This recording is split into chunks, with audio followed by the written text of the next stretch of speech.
আজাদ মল্লিক। এই মুহূর্তে খবরের শিরোনামে, এনফোর্সমেন্ট ডাইরেক্টরেটের হাতে পাসপোর্ট জালিয়াতি মামলায় 8ই মে পর্যন্ত ইডি হেফাজতে এই মুহূর্তে রয়েছে আজাদ মল্লিক।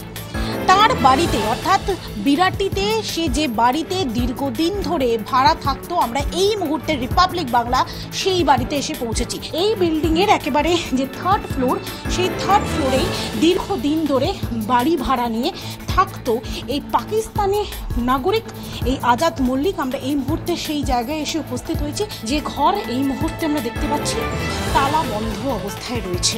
আর এই ঘরেই দীর্ঘদিন ধরে পাক নাগরিক যিনি আজাদ মল্লিক, তার বসবাস ছিল, তার ঘাঁটি ছিল। ঠিক এই যে আমরা ব্যালকনি দেখতে পাচ্ছি, এবং ব্যালকনির পাশেই রয়েছে একটি ঘর।